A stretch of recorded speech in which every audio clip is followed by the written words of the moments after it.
여러분들에게 여러 가지 카톡방이 있겠습니다만 저도 동기 목사님들의 그 카톡방이 있습니다. 종종 여러 가지 좋은 예화라든가 간증거리들을 올리곤 하는데요. 얼마 전에 어느 목사님이 이런 감동적인 이야기를 올려놓은 것을 여러분들에게 소개하려고 합니다. 초등학교 요교사인 김 선생이라고 있었는데 이분이 5학년 첫 담임을 맡았습니다. 담임을 맡은 첫날 아이들 앞에서 그는 거짓말을 했습니다. 그 거짓말은 너희들 모두를 다 똑같이 사랑한다 라고 말을 했던 것입니다. 그런데 바로 첫 줄에 꾸부정하게 자세가 불량하게 앉아있는 철수를 보면서 그것이 불가능했습니다. 이 선생님은 철수가 다른 아이들과 잘 어울리지도 않고 옷도 좀 이렇게 허르스름할 뿐만이 아니라 잘 씻지도 않고 머리도 헝클어져 있는 그런 모습을 보면서 때로는 좀 기분이 불쾌할 때가 좀 많이 있었습니다. 끝내는 철수가 낸 시험지에다가 큰 X자 표시를 하고 거기에 빵점을 넣는 것, 이것에 대해서 오히려 쾌감을 느끼기도 했습니다. 그러다 철수의 생활기록부를 보고는 깜짝 놀랄 수밖에 없었습니다. 철수에 대해서 1학년 때 담임 선생님은 이렇게 평가를 해 놓았습니다. 잘 웃고 밝은 아이임, 일을 깔끔하게 마무리하고 예절이 바름, 함께 있으면 즐거운 아이. 2학년 때 담임 선생님은 반 친구들이 다 좋아하는 훌륭한 학생임, 어머니가 불치병을 앓고 있음, 가정생활이 어려움. 3학년 때 선생님은 어머니가 돌아가셔서 마음고생을 많이 함, 최선을 다하지만 아버지가 별로 관심이 없음, 어떤 조치가 없으면 곧 가정생활이 학교생활에까지 영향을 미칠 것임. 그리고 바로 4학년 담임 선생님은 내성적이고 학교에 관심이 없음, 친구가 많지 않고 수업 시간에 잠을 자기도 함. 여기까지 읽은 이 선생님은 비로소 이 아이의 문제가 무엇인가라는 것을 깨달으면서 자신이 행동했던 그 행동에 대해서 한없이 부끄러워했습니다. 어느 날 아이들이 화려한 종이와 예쁜 리본으로 포장된 크리스마스 선물을 가져왔는데 이 철수는 식료품 봉투에 두꺼운 갈색 종이로 쌓여있는 그런 선물을 가져왔는데 선생님은 바로 그 철수의 선물부터 뜯었습니다. 그 포장을 뜯는 순간에 그 안에 알이 몇 개 빠진 가짜 다이아몬드 팔찌, 그리고 4분의 1만 들어가 있는 향수병, 이런 것들이 나오니까 아이들이 깔깔대면서 웃었습니다. 그렇지만 선생님은 그 팔찌를 차면서 정말 예쁘다라고 감탄을 하고 향수를 손목에 조금 뿌리자 아이들이 조용해졌습니다. 그날 철수는 방과 후에 남아서 선생님께 이렇게 말을 했습니다. 선생님, 저는 오늘 꼭 선생님에게서 우리 엄마에게서 나온 그 향기가 났어요. 선생님은 아이가 돌아간 후에 1시간 내내 울었습니다. 그녀는 그 후로 아이들을 진정으로 가르치기 시작을 했고 특별히 철수에게 관심을 갖고 가르쳐 줄 때에 철수의 눈빛이 살아났습니다. 이 아이가 격려하면 격려할수록 더 빨리 반응을 했고 그의 말에 철수는 반에서 가장 공부를 잘하는 아이가 되었습니다.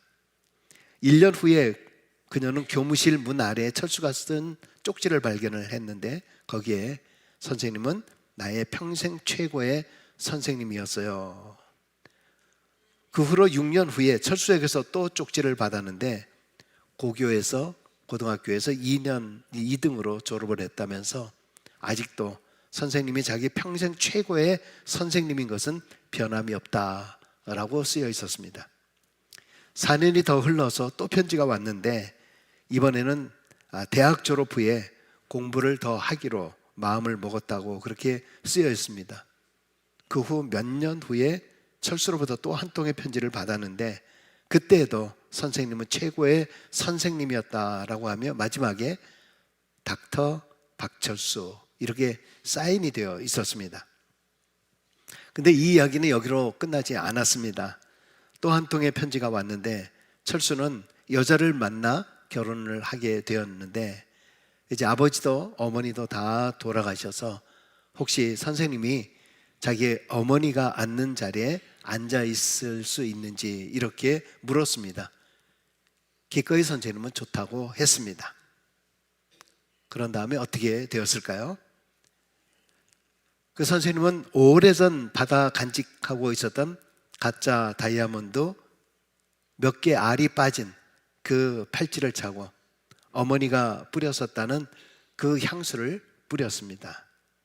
이제 어엿한 의사가 된 박철수는 선생님에게 와서 귓속말로 이렇게 조용히 말을 했습니다. 선생님 저를 믿어주셔서 감사해요. 제가 중요한 사람이라고 생각할 수 있게 해주셔서 제가 훌륭한 일을 해낼 수 있다는 것을 알게 해주셔서 정말 감사합니다. 이때 선생님은 눈물을 흘리면서 속삭이며 이렇게 이야기를 했습니다. 철수야, 철수 너는 완전히 잘못 알고 있구나. 내가 훌륭한 일을 해낼 수 있다는 걸 알려준 사람이 바로 너란다. 널 만나기 전까지는 가르치는 법을 전혀 몰랐거든. 여러분, 이 이야기는 이 아이에게만 해당되는 말은 아닐 것입니다. 누군가를 믿어주고 격려해주고 칭찬해준다라고 하면은 분명히 큰 일을 해내리라 믿습니다. 비록 어른일지라도. 그런 말이 있습니다. 격려는 귀로 먹는 보약이다. 칭찬은 고래도 춤추게 한다. 오늘도 우리가 대하는 그런 모든 사람에게 각자 나름대로 이면에 모르는 그런 상황들로 인해서 우리가 이해할 수 없는 그런 행동들을 볼 때에 우린 저 사람은 왜 저럴까? 저 사람은 왜 그럴까? 이런 비난의 말을 할 경우들이 있지만은 우리가 그 사람의 입장으로 그 사람의 편으로 함께 들어가 이해한다라고 하면 우리는 훨씬 서로 격려하고 서로 위로하는 아름다운 공동체가 되리라고 믿습니다.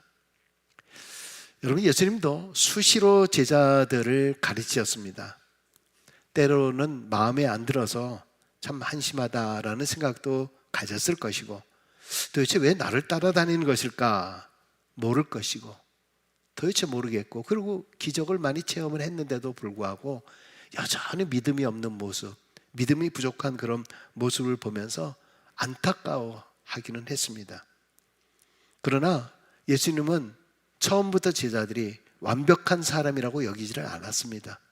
끊임없이 그들이 모든 것들에 대해서 격려하고 가르치고 함께 해주고 그렇게 함을 통해서 제자가 온전한 제자로 그들이 될 수 있었다라고 하는 것입니다. 오늘 본문은 우리가 잘 알고 있는 변화산 사건입니다. 예수님이 세 명의 제자를 베드로와 야고보와 요한을 데리고 높은 산으로 올라갔는데 거기에서 변형된 그 모습을 신비한 모습을 보게 된 거죠. 우리가 오래전부터 이 사건을 잘 알고 있습니다만은 이게 변화산이다라고 이야기하지만 실제 성경에 변화산이라고 하는 이름은 없습니다. 오늘 2절에 보면은요, 엿새 후에 예수께서 베드로와 야고보와 요한을 데리고 따로 높은 산에 올라가셨더니 그들 앞에서 변형되사 높은 산에 올라가셨다 이렇게 표현하고 있습니다. 변화산이라고 하는 그 변화산이 없습니다. 그냥 성경은 높은 산이라고 되어 있습니다. 자, 그 높은 산에서 세 제자들이 그리스도의 변형된 그 영광의 모습을 목격하게 된 것입니다. 근데 어떤 모습이라고 그랬었죠? 주님의 옷이 광채가 나고 아주 희어졌다. 그래서 3절에 이렇게 표현하고 있습니다. 그 옷이 광채가 나며 세상에서 빨래하는 자가 그렇게 희귀할 수 없을 만큼 매우 희어졌더라. 세 번역에 보면 그 옷은 세상의 어떤 빨래꾼이라도 그렇게 희게할 수 없을 만큼 새하얗게 빛났다. 이거 하얗다라고 하는 그 표현보다는 엄청난 광채가 거기에 있었다라고 하는 그런 표현입니다. 바로 이것은 장차 나타날 하나님 나라, 이 천국의 환상을 그들이 체험하게 된 것이죠. 자, 그런데 그 장소에 또 엘리야와 모세가 나타나서 주님과 대화하는 모습을 또 보게 되는 거예요. 4절을 같이 읽습니다. 이 엘리야가 모세와 함께 그들에게 나타나 예수와 더불어 말하거늘. 여러분, 이 이야기는 매우 큰 의미가 있습니다. 당시에 유대 사람들은 모세가 율법의 대명사다, 그래서 최고로 여기지 않았습니까? 그리고 엘리야는 바로 선지자를 대표하는 자입니다. 자, 그런데 모세와 엘리야뿐만 아니라 예수님은 어떤 사이인가? 예수님은 율법과 이 선지자를 완성하기 위해서 오신 대표적인 분이십니다. 그래서 마가복음 5장 17절에 이렇게 기록하고 있죠.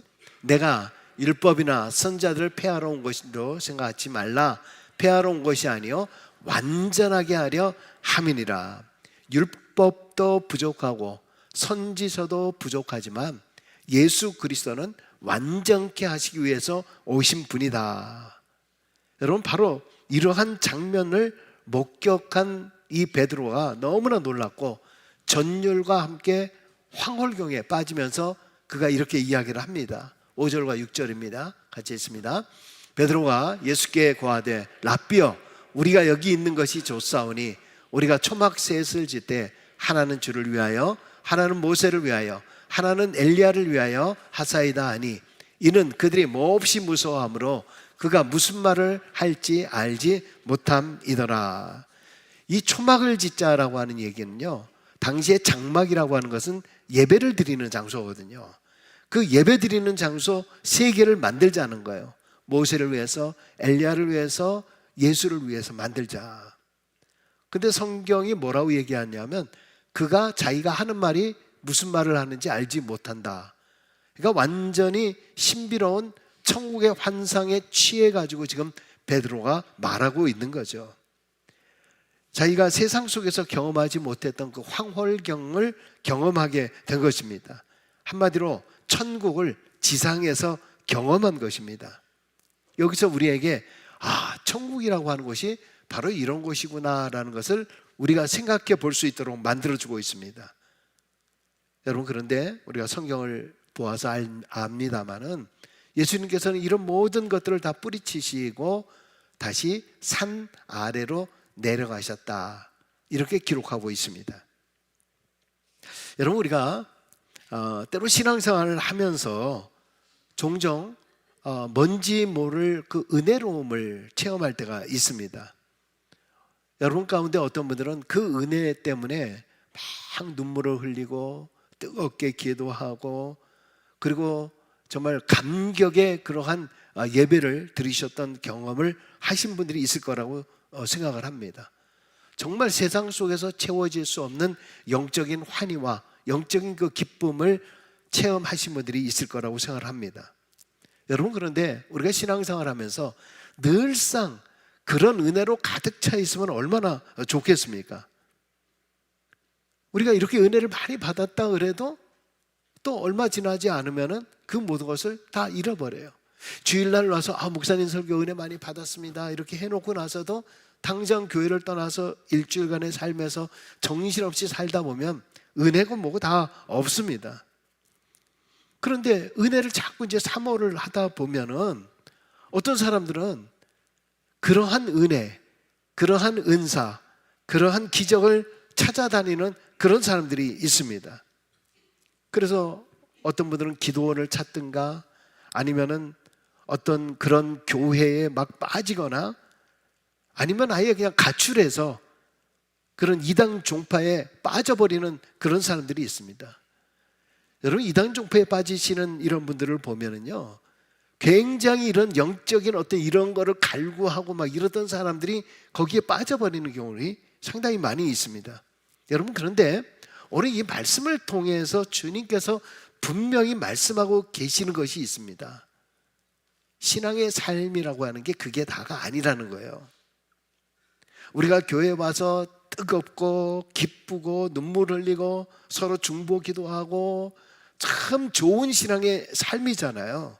그런데 자꾸 거기에만 머물러서 잘못하면 자기 충만, 잘못하면 자기 착각에 사로잡혀서 신앙생활을 할 수도 있다는 거예요. 그래서 오늘 주님께서 주시는 중요한 메시지가 있어요. 그 메시지는 뭐냐 하면 우리 성도들이 있을 자리는 속세를 떠나는 그런 삶이 아니라 속세, 즉 세상에 함께 사는 존재라는 거예요. 그래서 예수님은 우리를 가리켜서 어떤 교회에, 너는 어떤 기도원에 소금과 빛이다라고 얘기를 하고 있지 아니하고 뭐라고 얘기합니까? 너희는 세상의 소금과 빛이다 라고 말씀하고 있다는 겁니다. 세상 속에서 소금과 빛의 역할을 하는 것이지 무슨 교회에서 믿는 사람들끼리, 우리끼리 내 마음에 드는 사람들에게만 소금과 빛이 되라고 하는 말이 아니에요. 그래서 교회에서는 잘하는데 세상에서는 또 인정받지 못하는 경우들도 얼마나 많이 있는지 몰라요. 다른 한편으로는 여러분, 교회는 세상 속에 있기 때문에 불교 사찰들은 속세를 떠나 있습니다. 여기에 큰 차이가 있습니다. 많은 사람들이 기독교를 욕하고 교회를 욕하고 하는 그런 경우들이 있습니다만 그것은 뭐냐면 세상 속에 있기 때문에 그래요. 이 세상에 얼마나 더러운 것들이 많이 있습니까? 그나마 이런 교회들이 세워짐을 통해서 우리가 소금과 빛의 역할을 감당해 나가고 있는 거예요. 많은 사람들이 지금 사회에 봉사하고 사회에 헌신하는 그런 60%, 사회의 60% 이상을 섬기고 봉사하는 것이 다 기독교 산하기관이에요. 기독교인들이에요. 토론토도 마찬가지입니다. 사회에 봉사하는 그런 친교의 몸이 아니라 사회 봉사하는 이런 일들을 해나가는 거의 70-80%는 거의 교회 단체이거나 아니면은 교인들이 그곳에 구성이 돼서 그들이 헌신하고 봉사함을 통해서 그 단체들이 움직여져 나가고 있는 거예요. 그런데 오히려 어떤 경우들은 교인이라고 하는 사람들이 기독교에 손가락질하고 교회에 손가락질을 하는 사람들이 있어요. 여러분, 이런 오해가 있는 이유가 뭐냐 하면 세상 속에 교회가 있기 때문에 그래요. 어쩌면 세상을 떠나서 교회가 있다라고 하면은 이런 손가락질을 안 받을 수가 있어요. 여러분, 이 안에서 살아서 우리가 소금과 빛의 역할을 하는 것이 얼마나 어려운가라는 것을 분명히 기억할 수 있어야 합니다. 여러분, 우리가 당연히 뭐 교회 다니고 이러면서 하나님의 은혜를 체험하는 것 굉장히 중요합니다. 그러나 지금 오늘 예수님께서 말씀하고자 하는 그 중요한 메시지를 다시 한번 생각해 볼 필요가 있는 거 아니겠습니까? 자꾸 황홀경에 빠지지 말라는 거예요. 자기 충만에, 자기 착각에 빠지지 말라, 자기 복음에 사로잡혀 있지 말라는 거 아니겠습니까?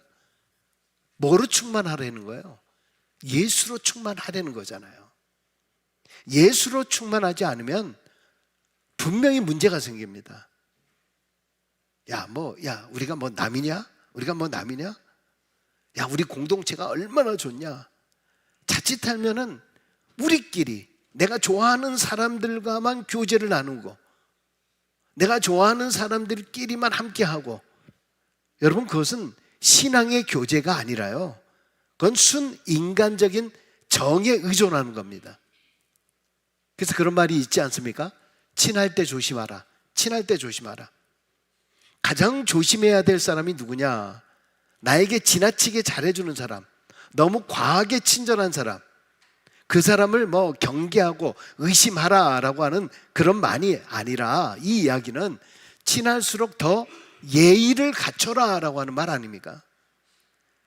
친해지다 보면 말도 함부로 하게 돼요. 내가 친하니까 너한테 말한다라고 하면서 사람을 상처를 주는 길이 얼마나 많이 있는지 몰라요. 내가 허물이 없다라고 해서 형님, 누님, 동생 이렇게 하다가 교회 안에서 상처를 주고 공동체가 깨져버리는 그러한 일들이 얼마나 비일비재하게 일어나는지 모릅니다.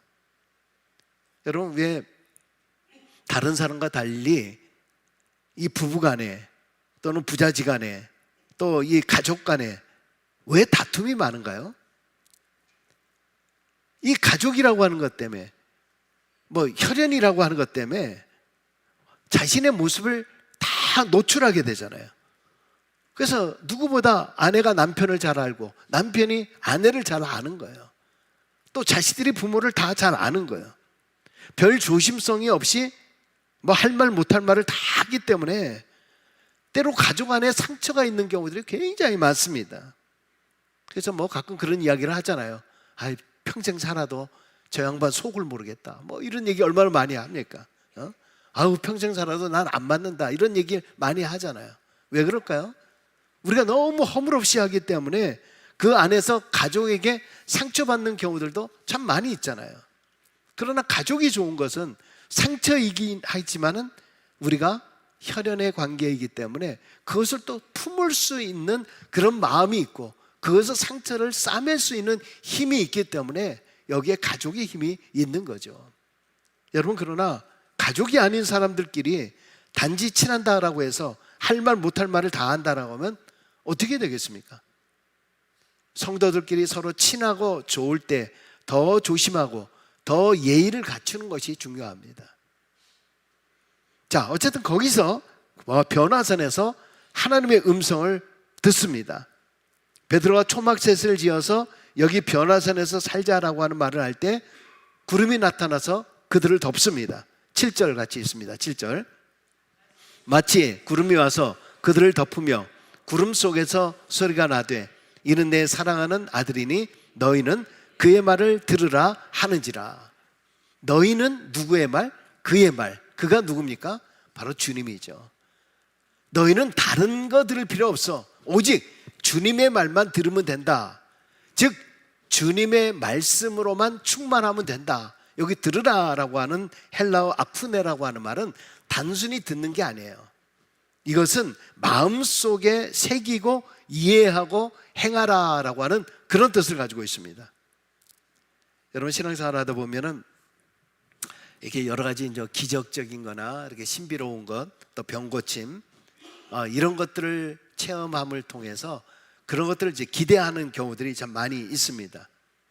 근데 그런 것을 한번 체험하다 보면 자꾸 그런 것을 보고 싶어 하는 그런 경향들이 참 많이 있습니다. 그러다 보면 언젠가부터는 주님을 찾는 것이 아니라 모세와 엘리야를 찾아요. 어떤 사람이, 어떤 목사가 어떤 사람의 안수를 받고 병을 고침을 받았다라고 생각하면 그 누굴 따르냐? 그 목사를 따라요. 바로 그렇게 고침을 준 사람을 따라요. 그런 권사를 따라요. 예언해 준다라고 하는 사람을 따라요. 예수를 따르는 것이 아니라 사람을 따라요. 여러분, 그런데 지금 이들의 관심을 갖고 있는 모세와 엘리야를 뭐가 가려요? 구름이 가리웠다. 구름은요, 하나님의 영광을 가리키는 말입니다. 하나님이 다 가려지게 하는 거예요. 그러면서 그런 것들에 취하지 마라, 거기에 빠지지 말라, 그런 것들을 추종하지 말라. 그래서 기독교는 뭐라고 얘기합니까? 말씀의 종교다라고 얘기합니다. 그래서 종교개혁의 모토 중에 하나가 뭡니까? 솔라 스크립툴라. 솔라 스크립툴라라고 하는 말은 오직 성경으로라고 하는 말씀입니다. 너희가 그의 말을 들으라, 그의 말을 들으라. 이 이야기는요, 스스로 내가 교회 생활하면서 신앙생활 하면서 내가 말씀 외에 뭘 지금 따르고 있는가라는 거 한번 살펴보라는 거예요. 성경이 아니라 원리 강론을 따르니까 내가 통일교도가 되는 거야. 통일교도가. 성경이 아니라 몰몬경을 따르니까 몰몬교도가 되는 거예요. 성경이 아니라 신천지 교리집을 따르니까 신천지 교인들이 되는 거예요. 이단이 되는 거예요. 성경을 제쳐놓고 자꾸 세상 학문 속에 빠져들어가니까, 그러니까 성경이 아니라 세상 학문이 교회를 주장하게 되는 거예요. 동성애들이 나타나고요, 그 다음에 다신론들이 나타나기 시작을 하지 않습니까? 자꾸 교회가 진리의 말씀, 그의 말씀을 따르는 것이 아니라 세상과 타협하고 세속주의와 세상의 인본주의를 따르고 있는 그런 모습들. 여러분, 결국 오늘 말씀을 통해서 우리에게 보여져야 하는 것, 오늘 설교의 제목처럼 우리가 보아야 하는 것, 그리고 우리가 찾아야 될 게 무엇이냐, 오늘 8절에서 이렇게 결론적으로 말씀하고 있습니다. 문득 둘러보니 아무도 보이지 아니하고 오직 예수와 자기들 뿐이었더라. 같은 누가복음의 같은 모습, 같은 구절에는 누가복음 9장 36절에 오직 예수만 보이더라. 오직 예수만 보이더라. 모세도 사라지고 엘리야도 사라지고, 당시에 유대인들이 대단히 생각하는 그 모세도, 그 엘리야도, 인간적인 모든 것들이 다 사라지고요. 오직 예수님만 보였다라고 하는 그 이야기입니다. 다 가리워지고 오직 예수만 보여야 합니다. 예수만 나타나야 합니다. 예수로만 충만해야 합니다. 요즘 뭐 유튜브에 보시면은 유명 강사들, 셀럽이라고 얘기하기도 하죠. 이런 사람들이 얼마나 많이 있는지 모릅니다.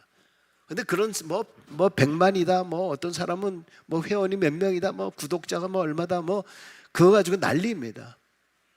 그런데 세상적인 건 그렇다라고 할지라도 지금 목사님들이 어느 사람이 설교를 했다, 목사님이 뭘 했다 그러면 그 추종자들이 얼마나 많이 있는지 몰라요. 그 추종자들로 인해서 어느 목사님 얘기했고, 누구 목사님 얘기하고, 너 뭐 목사님이에요. 여러분, 정말 그 목사님의 말씀을 통해서 주님을 보게 만드는 겁니까? 목사를 보게 만드는 겁니까? 여러분, 그것은 하나님의 영적인 기운으로 사는 영기가 아니라 인간적인 기운, 인기로 사는 거예요. 인기로 사는 거예요. 그 인기 아니에요, 인기? 인기가 뭡니까? 주님이 주시는 영적인 기운, 영기가 아니라 바로 인기에 따라서 살아가는 거예요. 인기에 따라서 스타가 되는 거예요. 인기에 따라서 대단한 사람으로 추앙되고 있는 거예요. 예수가 보이지 않는 거예요. 신앙생활하는 중에도요, 우리가 정말 예수만 바라보며 나아가야 되는데 사람을 보며 신앙생활 하시는 분들이 있어요. 사람에 따라서 실망하고 넘어지고 쓰러지는 사람들이 있어요. 교회를 섬기면서도 마찬가지입니다. 주님만 바라보며 섬기는 것이 아니라 사람을 바라보며, 사람의 인정, 사람의 인기, 사람의 것을 바라보면서 그렇게 신앙생활을 하는 사람들이 있어요. 여러분, 누가 보이는 게 아니에요. 염관교회가 이요한 목사의 것입니까? 요한 목사가 되어 있는 그 교회입니까? 염관교회는 저에게 맡겨주신 그 사명의 기간 동안 저는 맡겨진 일만 할 뿐이에요. 그리고 조용히 사라지기만 하면 되는 거예요. 제가 나타나는 존재가 아니에요. 제가 비록 설교를 한다 할지라도 이 속에서 이요한 목사를 바라보는 것이 아니라 주님을 바라볼 수 있어야 되죠. 만약에 제가 그렇지 않다라고 하면 제가 잘 못하고 있는 거죠. 여러분, 우리 찬송가 가운데서 288장 3절에 보면은 세상과 나는 간 것 없고 구속한 주만 보이도다. 세상과 나는 간 것 없고 구속한 주만 보이도다. 이것이 나의 간증이요, 이것이 나의 찬송일세. 나 사는 동안 끊임없이 구주를 찬송하리로다. 아멘. 세상과 나는 간 것 없고 구속한 주만 보이도다. 우리가 교회를 출석하고 교회에서 섬기고 교회에서 봉사하고 하면서 뭘 보여주려고 합니까? 뭘 나타내 보이려고 합니까? 찬양대에 찬양하는 그런 모습들, 찬양팀에 찬양하는 그런 모습들, 아, 내가 어떤 존재다, 어떤 모습이다. 여러분, 우리가 무엇을 통해서 신앙생활을 잘하고 무엇을 통해서 신앙생활을 잘 못하고, 그게 지금 뭘 바라보기 때문에 그런가요? 무엇을 보기 때문에 그런가요? 정말 주님 때문인가요? 사람을 의지하면 언젠가는 다 실망해요. 세상에는 완벽한 사람은 없기 때문에 사람을 지나치게 의지하면 언젠가는 반드시 실망하게 되어 있습니다. 사람 보지 말고 오직 예수님만 바라봐야 합니다. 사람 의지하지 말고 오직 예수님만 의지하면 됩니다. 사람을 높이려 하지 말고 오직 예수님만 높여져야 합니다. 사람을 자랑하지 말고 오직 예수님만 자랑할 수 있기를 바랍니다. 우리가 믿고 따라가야 될 목자는 오직 예수님뿐인 줄로 믿습니다. 예수를 믿으며 외적인 껍질에 세상적인 눈을 바라보며 사는 것이 아니라 정말 신앙의 내면을 영적인 눈으로 바라보면서 내가 내 착각 속에 사는 그런 삶이 아니라 이 세상으로 다 내려와서 세상 속에서 소금과 빛으로 살아가는, 교회 안에서 소금과 빛이 아니라 세상 속에서 그런 모습으로 살아가는 귀한 믿음의 사람들이 되시기 주 여러분을 간절히 축원합니다. 기도하겠습니다. 아버지 하나님, 예수를 바라봐야 되고 오직 예수만 보여야 되는데 왜 이렇게 인간적인 생각들이 우리 안에 많이 사로잡혀 있는지 모릅니다. 사람 때문에 실망하고 사람 때문에 넘어지고 사람 때문에 의심하고 늘 사람을 비판하고 우리의 모습들이 어떤 모습인가? 주여, 우리 영광교회는 오직 주님만 바라보는 귀한 성도, 그런 교회가 되길 수 있도록 축복하여 주옵소서. 그것이 하나님의 은혜인 줄로 믿습니다. 이 은혜 가운데 살아가는 우리의 모든 삶으로 주님 인도하여 주옵소서. 예수님의 이름으로 기도드리옵나이다. 아멘. 오늘 말씀 생각하시면